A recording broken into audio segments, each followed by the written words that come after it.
आपको बता दें कि सीमांचल में इलेक्शन खास तौर पे था।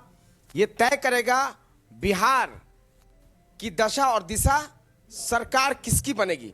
हमारे साथ खास बातचीत करने के लिए हैं बिस्कोमान के अध्यक्ष डॉक्टर सुनील कुमार सिंह और आरजेडी के एमएलसी हैं और पार्टी के वरिष्ठ नेता हैं। उनसे बात करेंगे। सर, सबसे पहले बताइए कि तीसरा चरण का इलेक्शन खत्म हो चुका है, आप इसको किस नजरिए से देखते हैं? बिल्कुल, हम लोग क्लीन मेजॉरिटी में आ रहे हैं। आप देखे होंगे कि पहले चरण में 71 सीटों पर चुनाव हुआ, दूसरे में 94 हुआ। हम लोग तो दोनों अगर मिला लीजिएगा 165 सीट, तो उसमें तो लगभग 110 सीट पर हम लोग पहले ही जीत चुके थे।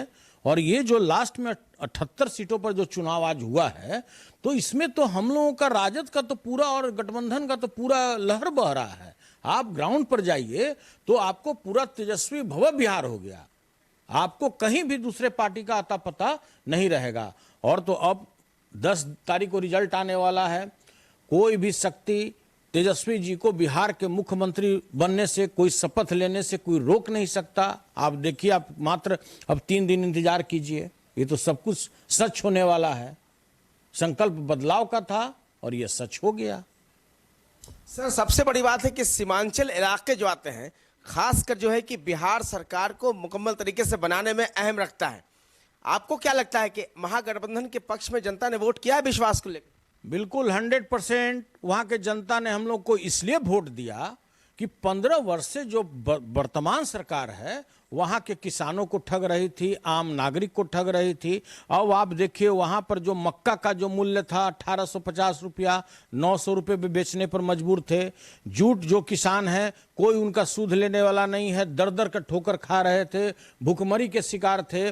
जो मखाना उत्पादक हमारे किसान हैं, पूरे वर्ल्ड में सारे लोग जानते हैं कि भारत में उसका मखाना का उत्पादन होता है, भारत में बिहार में, और बिहार में उसी सीमांचल क्षेत्र में होता है। और वहां के आप किसानों की दुर्दशा देख लीजिए।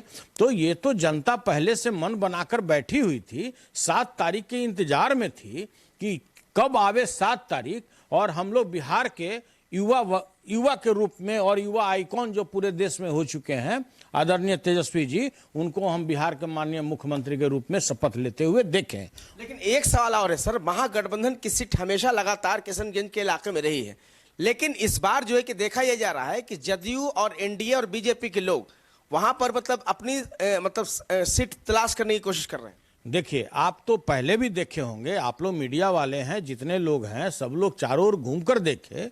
ये तो एक हेलीकॉप्टर बनाम 32 हेलीकॉप्टर का लड़ाई था। देश के शायद ही कोई ऐसे मूर्धन्य नेता होंगे बीजेपी से लेकर के, और जो हमारे विरोधी लोग हैं, सभी लोग इस धरती पर उतर चुके थे। और तो और जो शंख फूकने वाले थे, जिनको घंटी बजाना था मंदिर में, वो भी अपना शंख और वो फूक करके उत्तर प्रदेश से गेरुआ वस्त्र धारण कर करके यहाँ आग उगलने के लिए पहुंच गए।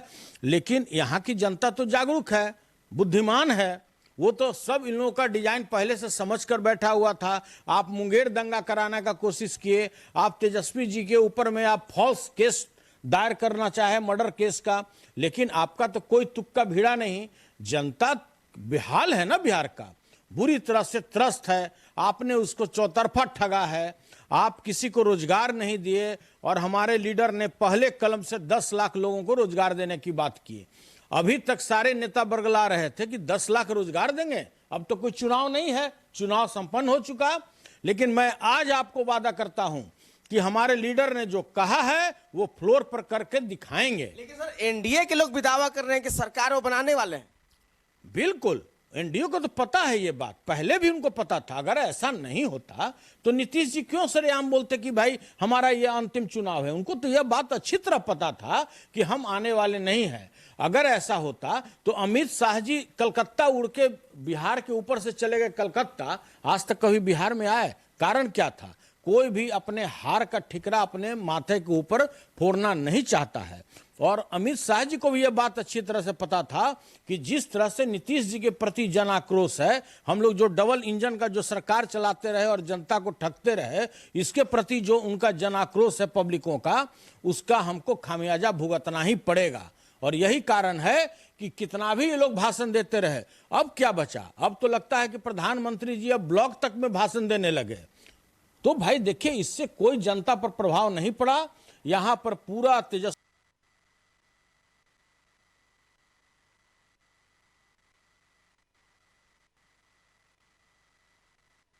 तेजस्वी भवा बिहार हो चुका था और यह हो गया। और पप्पू यादव और ओवैसी की पार्टी एआईएम को किस इलाके में उन्होंने उम्मीदवार कर देखिए, और आप भी जानते हैं कि जो मायावती बहन जी हैं वो पहले ही बोल चुकी हैं कि हम बीजेपी के साथ जाएंगे। तो कोई यहाँ का जनता बेवकूफ है क्या? क्यों अपना वोट बर्बाद करती? और देखिए, आपको मैं आज बता दूं, आप कहीं डायरी में लिख लीजिए, आप लोग घूमते रहिए और देखिए बहुत सारे जो राष्ट्रीय चैनल हैं उनके ऊपर प्रेशर भी आ रहा है कि देखो क्लियर जीत मत दिखाना, हंग असेंबली दिखाना। सर्वे आएगा तो देखिएगा, आपको बोलेगा कि कोई कोई टीवी वाला बोलेगा कि हंग असेंबली आ रहा है। तो देखिए, मैं आपको आज बता रहा हूं कि हम लोगों के गठबंधन को 150 से 160 सीट आने वाला, कहीं लिख लीजिए आप लोग। अच्छा, आपको क्या लगता है कि मतलब ये जो चुनाव हुआ है ये मुद्दों पर चुनाव हुआ है सर? बिल्कुल 100% मुद्दों पर चुनाव हुआ। ये लोग हरदम बरगलाना चाहे, ये लोग जिस तरह से पहले पुलवामा कांड करके वोट लेते रहे, ये लोग भारत पाकिस्तान में तनाव फैला करके जो फर्जी वोट लेते रहे, अस्थि कलश घुमाकर वोट लेते रहे, तो यहाँ का जनता बिल्कुल जागरूक थी, इनके डिजाइन को पहचान चुकी थी, इसलिए मुद्दे पर चुनाव हुआ। किस तरह से आपने स्वास्थ्य व्यवस्था में सुधार किया, कैसे शिक्षा में किया, कैसे आपने इंफ्रास्ट्रक्चर डेवलप किया, कि आपने रोजगार कितने व्यक्तियों को दिया। और आप देखिए, ये जनता बिल्कुल इनसे हर एक जगह पूछ रही थी कि अगर आपने इंफ्रास्ट्रक्चर डेवलप किया तो आज भी आप बेंगलोर चले जाइए, पूना चले जाइए, दिल्ली चले जाइए, सबसे ज्यादा स्टूडेंट कहाँ के मिलते हैं? तो बिहार के। कोई भी बड़े बड़े आप हॉस्पिटल पूरे देश में पकड़ लीजिए, सबसे ज्यादा मरीज कहाँ के होते हैं? तो बिहार के होते हैं। आप कहते थे कि भाई हमने ये इंफ्रास्ट्रक्चर में डेवलप कर दिया, मैंने वो काम कर दिया, मैंने हाथी मारा, मैंने घोड़ा मारा, और आपने तो फतिंगा भी नहीं मारा। आपका क्या हुआ?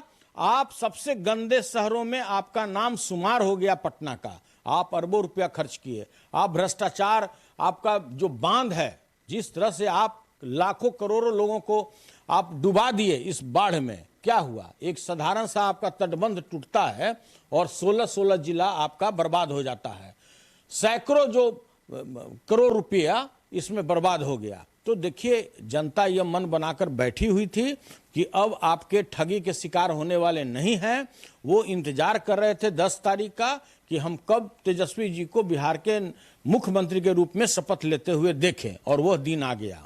सर, एक सवाल आपसे कि आपने यानी डॉक्टर सुनील कुमार सिंह ने पार्टी में साइलेंट मोड में काम किया, एमएलसी की जिम्मेदारी मिली, अगर बिहार में सरकार बनती तो क्या कृषि मंत्री की जिम्मेदारी मिलेगी आपको? देखिए, हम आपको पहले ही बता दें, कभी भी हम साइलेंट मोड में कभी पहले भी काम नहीं किए और आज भी नहीं कर रहे हैं और भविष्य में भी नहीं करेंगे। हम लोग 265 रुपये में पूरे बिहार के किसानों को हमने खाद दिया। हम 1150 रुपये और 1200 रुपये में डीएपी देते रहे, और हमने गारंटी के साथ कहा कि बिहार में चाहे कितना भी भ्रष्टाचार हो, लेकिन बिस्कोमान में कोई भी व्यक्ति अगर 1 रुपया भी मेरे किसी भी उर्वरक के किसी भी बोरा पर अगर ज्यादा ले लेता है तो उसको हम 2000 रुपये इनाम देने के लिए तैयार होते थे। तो देखिए, बिस्कोमान का जो कार्य प्रणाली है, बिस्कोमान ने जिस तरह से प्याज का वितरण किया, जिस तरह से हमने सेव का वितरण किया, वो अद्वितीय है और ये एक एग्जाम्पल है। और इसके लिए कोई हमको सरकार का मदद का जरूरत नहीं था। हमने सरकार से 1 पैसे का मदद नहीं लिया, लेकिन हमने काम करके दिखाया। तो देखिए, हम राज्य सरकार से हमको कोई लेना देना में भी आप काफी एक्टिव रहे। बिल्कुल, हम लोग काफी जो भी अपने स्तर से काम हो सकता था, जो हमारी नेफेड संस्था है, जो क्रिप्को है, इफ्को है, वो भी जो कोरोना में हमारे यहाँ मदद पहुंचा सकती थी, हम लोग अपने स्तर से जितना हमारी औकात थी हमने किया। और देखिए, कौन क्या बोलता है नहीं बोलता है उस पर हमें कोई फर्क नहीं पड़ता है। हम लोग पहले भी मुखर होकर काम किए, आज भी कर रहे हैं और भविष्य में भी करते रहेंगे। जो गलत करेगा उसको हम लोग गलत बोलते हैं, जो सही करता है उसको हम लोग सही बोलते हैं। सर, एक सवाल है कि राजद सुप्रीमो लालू प्रसाद यादव के बहुत करीबी रहे, बार बार मुलाकात भी आपकी उनसे रांची में होती रही, क्या टिप्स आप लेकर के आए थे और क्या लगता है कितनी खुशी अभी महसूस करते लालू ये होते हैं? देखिए, लालू यादव आज बिहार के जितने भी नागरिक हैं, हम क्या क्लोज हैं, जितने यहाँ करोड़ों लोग हैं, जितना क्लोज हम हैं उतना करोड़ों लोग भी उनसे क्लोज है। पहला इस देश के नेता होंगे जो लाखों के संख्या में कार्यकर्ता का नाम जानते होंगे, एक एक वर्कर का नाम जानते होंगे। हम समझते हैं कि आपको भी नाम से बुलाते होंगे। यह क्षमता मात्र लालू जी में है, और लालू जी ही एक ऐसे शख्सियत हैं इस देश में जो प्रत्येक नागरिक के दिलों और दिमाग पर छाए हुए हैं। आप जेल में रखे रहे जबरदस्ती, आप देखे कि निकल जाएंगे तब फिर और क्या आंधी आ जाएगा यहाँ पे, तो उससे कोई फर्क नहीं पड़ा। जो भी यहाँ की जनता थी, जो भी उनके समर्थक थे, सभी उनको अपने दिल में बैठाए रखा और उसका रिजल्ट उन्होंने दे दिया। बहुत बहुत शुक्रिया। सुनील कुमार सिंह जो कि बिस्कोमान के अध्यक्ष हैं, आरजेडी के वरिष्ठ नेता हैं, लालू प्रसाद यादव के बहुत करीबी हैं। इन्होंने साफ कर दिया कि जिस तरीके से इलेक्शन हुआ है किशनगंज के इलाके में, सीमांचल में, वहां जो है कि महागठबंधन पर लोगों ने विश्वास किया है। ना ओवैसी का असर, ना पप्पू यादव का असर। अब आने का इंतजार है कि किस दिन तेजस्वी यादव की ताजपोशी होती है।